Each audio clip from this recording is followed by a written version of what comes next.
Hello बच्चों। आज हम त्रिकोणमिति के 30 डिग्री यानी tan 30 degree, sin 30 degree, cos 30 degree, tan 30 degree या 60 डिग्री हो, किसी का भी हो, यानी हम यहाँ पे मान ज्ञात करने वाले 30 डिग्री के, cos 30 डिग्री के, tan 30 डिग्री के, मतलब सभी त्रिकोणमितीय फलन के मान ज्ञात करने वाले इस तरह से आगे, या फिर sin 60 डिग्री के, tan 60 डिग्री के, cos 60 डिग्री के, मतलब सभी त्रिकोणमितीय फलन के मान हम अभी ज्ञात करने वाले हैं। ये कैसे ज्ञात करते हैं वो सीखेंगे इस वीडियो में, ठीक है। तो ध्यान दीजिए, इसके लिए सबसे पहले हमें एक वृत्त खींचना होता है जिसकी त्रिज्या 1 इकाई हो। कितनी हो? 1। जिसकी त्रिज्या कितनी हो? 1 इकाई हो। कितनी हो? 1 इकाई। अर्थात यहां से यहां तक जो डिस्टेंस होना चाहिए वो 1 इकाई होना चाहिए। इसको x मान लेते हैं और इसको y, ठीक है। ध्यान से देखिए, 1 सेंटीमीटर यानी मीटर, किलोमीटर, कुछ भी हो सकता है। इसके लंबाई के हम एक समबाहु त्रिभुज की रचना करेंगे x अक्ष पर।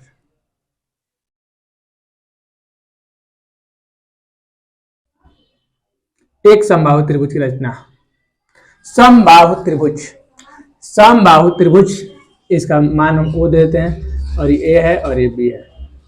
समबाहु त्रिभुज का मतलब होता है कि उसके सभी भुजा का मान आपस में बराबर होता है। सभी भुजा यानी OA बराबर हो जाएगा OB के, अब बराबर हो जाएगा AB के, तथा प्रत्येक कोण आपस में बराबर होता है। कोण O बराबर, कोण A बराबर, कोण B बराबर, ये सब 60 डिग्री के बराबर होता है। ये समबाहु त्रिभुज का मतलब होता है, ठीक है। प्रत्येक कोण 60 डिग्री के। उसके बाद हमें एक और काम करना है। उसके बाद हमें काम ये करना है कि भुजा कोण A है, कोण A से मतलब एक OB भुजा पर एक लंब खींचना है जिसका नाम हो जाएगा AM, जो कोण A को समद्विभाजित करेगा, मतलब 2 बराबर भागों में बांटेगा। कोण A को समद्विभाजित करना है यानी 2 बराबर भागों में बांटना। ये 30 डिग्री हो जाएगा और ये भी 30 डिग्री। अब ध्यान दो, ये पूरा 1 है तो ये भी भुजाओं को 2 भागों में बांट देगा, यानी OM बराबर MB। OM बराबर क्या होगा? MB। यानी अब यहां से OM का मान हो जाएगा 1/2 और ये भी मान हो जाएगा 1/2। और यहाँ पे लंब समद्विभाजक है यानी ये 90 डिग्री का कोण बनाएगा।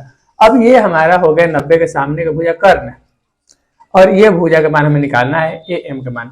AM का मान निकालने के लिए हम ये समकोण त्रिभुज AMO में चलेंगे।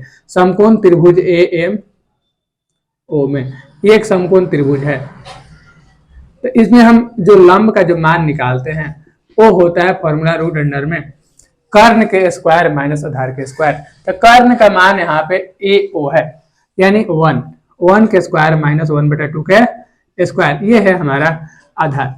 इस लंब को कहेंगे या आधार कहेंगे, दोनों में से कुछ भी होगा, क्योंकि थीटा के सामने भुजा लंब होता है। अगर इसको थीटा माने तो ये लंब हो सकता है। तो यानी हम इसका मान निकालेंगे, अर्थात हम यहाँ लिख सकते हैं AM बराबर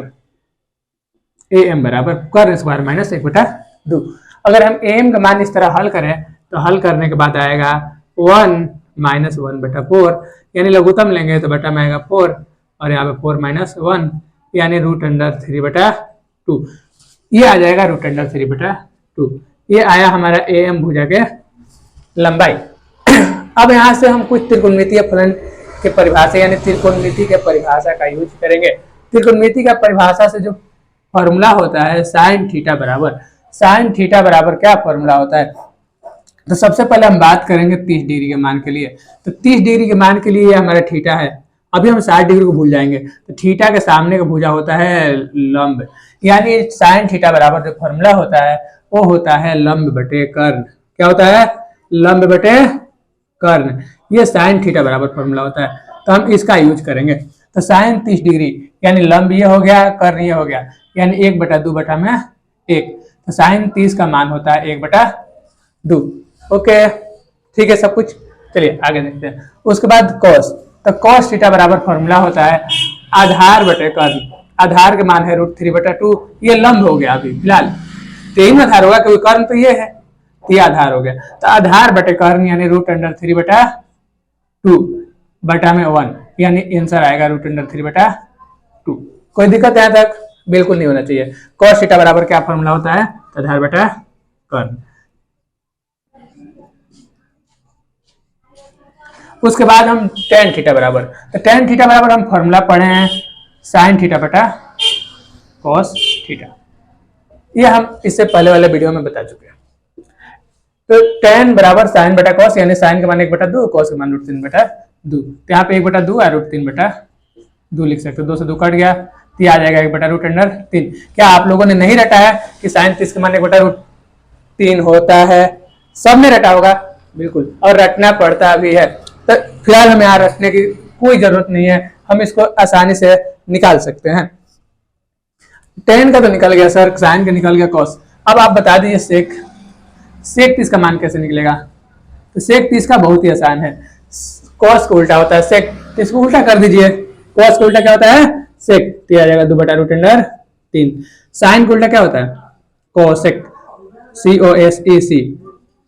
cosec 30 का मान निकाल लीजिए यहाँ से। cosec 30 का मान कितना हो जाएगा? इसको उल्टा कर दीजिए 2। cot 30 का मान कितना हो जाएगा? इसका उल्टा कर दीजिए tan को, तो √3। ये एक दूसरे को उल्टा होते हैं, sin को उल्टा cosec, cos को उल्टा sec और tan को उल्टा cot। थीटा बस बराबर होना चाहिए, ये नियम लग सकता है। अब इसके बाद हम देखेंगे 60 डिग्री, sin 60 के मान, तो थीटा के सामने अब लंब बदल जाएगा। यहाँ से थीटा के सामने का भुजा जो होता है वो लंब होता है, यानी अब 60 डिग्री के लिए लंब ये रहा परपेंडिकुलर, और ये आधार हो गया। क्या हो गया? आधार। ठीक है, तब ध्यान रखना थीटा के सामने भुजा लंब होता है, तो sin थीटा बराबर फॉर्मूला होता है, वो होता है लंब बटे कर्ण, यानी √3/2, इसके बटा में आएगा 1, यानी हम √3/2 आंसर लिखेंगे। क्या हम लोग नहीं रखते हैं sin 60 के मान √3/2? बिल्कुल रखते हैं, तो ये आसानी से आ गया। इसके बाद हम sin cos 60, cos होता है आधार बटा कर्ण, आधार का मान ये रहा 1/2 बटा में 1, यानी 1/2 बटा में 1, यानी 1/2। tan क्या फॉर्मूला होता है? अभी मैंने बताया sin बटा cos। यहाँ थीटा के जगह पर हम 30 डिग्री भी लिख सकते हैं, कोई दिक्कत नहीं होना चाहिए। और यहाँ पे भी हम लिख सकते हैं sin 60 डिग्री बटा में cos 60 डिग्री। अब ध्यान से देखिए, sin 60 का मान कितना है? तो √3/2 है, और cos 60 का मान 1/2 है, तो 1/2 से 1/2 से 2 कैंसिल, तो यहाँ बच जाएगा √3। यहाँ से हम सभी का मान निकाल सकते हैं। अब हमें निकालना हो tan के, निकल गया, तो cot के, तो cot 60 का मान कितना हो जाएगा? tan के उल्टा, तो इसका उल्टा करेंगे √3 का, तो बटा से 1 ऊपर चला जाएगा, तो √3। अब हमें निकालना होगा sec 30 के, sec 60 के, तो sec 60 डिग्री के मान निकालेंगे, तो cos को उल्टा, तो cos को उल्टा 2 होता है, sec के बाद आता है cosec, cosec 60 डिग्री के मान निकालेंगे, तो sin का उल्टा, sin का मान होता है √3/2, तो हो जाएगा 2/√3। अगर आपको वीडियो एक बार में समझ में ना आए तो दोबारा देखिए, बस हमें एक बार और फिर से दोहरा देते हैं इस बात को। सबसे पहले हमें 1 सेंटीमीटर या 1 किलोमीटर या 1 मीटर जो भी हो, एक इकाई का एक त्रिज्या का वृत्त खींचना है, फिर x अक्ष पे एक समबाहु त्रिभुज का निर्माण करना है जो कि एक हो, एक इकाई की भुजा हो। उसके बाद हमें पता चला कि जो कोण सभी समबाहु त्रिभुज मतलब तीनों कोण 60-60 डिग्री हो गया, और उसके बाद तीनों भुजाओं की लंबाई बराबर होती है, तो एक एक लिया ही जाएगा, इसमें कोई दिक्कत नहीं है। उसके बाद हमें इस कोण ए को समद्विभाजित करना है और ओबी पर लंब डालते हुए ओएम लंब खींचना है जो 90 डिग्री का यहाँ पे कोण बनाए और कोण ए को 30-30 डिग्री में बांट दे, और ये पूरी तरह से बटा गया। ठीक है, उसके बाद ये बटाया गया तो फिर यहाँ पे 1/2 हो जाएगा, और ये 1 है तो ये पाइथागोरस परिमेय यूज करेंगे, तो m बराबर कर्ण स्क्वायर माइनस 1/2 का स्क्वायर, यानी इसको आधार या लंब कुछ भी मान सकते हैं थीटा के अनुसार। हम जानते हैं अगर ये थीटा है तो लंब है, ये थीटा है तो फिर ये आधार है। ठीक है, तो इस कारण हम इसको यहाँ से निकाल सकते हैं, जो कि ये m का मान है √3/2। उसके बाद हमें यहाँ से नहीं निकाल सकते हम इसको आसानी से, लेकिन हमें कुछ त्रिकोणमिति की परिभाषा याद हो, जैसे sin थीटा बराबर लंब बटा कर्ण होता है, त्रिकोणमिति की परिभाषा है, और cos थीटा बराबर आधार बटा कर्ण, और tan थीटा बराबर भी हम जानते हैं sin थीटा बटा cos थीटा फॉर्मूला होता है। तो हम इस फॉर्मूला का उपयोग करके हम यहाँ से sin 30 का मान निकाल सकते हैं, cos 30 का मान, tan 30 का मान निकाल सकते हैं। इस फार्मूला के, क्योंकि हमें पता होना चाहिए कि थीटा के सामने की भुजा लंब होता है और 90 डिग्री के सामने की भुजा कर्व होता है। अगर हमने इतना देखा तो फिर इसको बहुत ही आसानी से समझ सकते हैं, इसमें कोई दिक्कत नहीं आने वाला है। ठीक है, देखिए अच्छा लगे तो लाइक कीजिए, कहीं दिक्कत बुझाए तो कमेंट कीजिए, और अच्छा लगे तो भी कमेंट कीजिए। अगर आप मेरे चैनल पर नए हैं तो फिर सब्सक्राइब जरूर करिए और बेल आइकन को दबाना ना भूलें, ताकि आपको हमारे हर वीडियो का नोटिफिकेशन मिले। पूरा त्रिकोणमिति बताएंगे एकदम जड़ से। अभी मैंने शुरुआत किया है जीरो, और इससे पहला वीडियो, पिछला वीडियो देख लेना, वो वीडियो 0 डिग्री और 90 डिग्री के लिए बनाया गया है। ये 30 और 60 डिग्री के लिए बनाया गया है। अगला वीडियो 45 डिग्री का आने वाला है। तब तक के लिए धन्यवाद।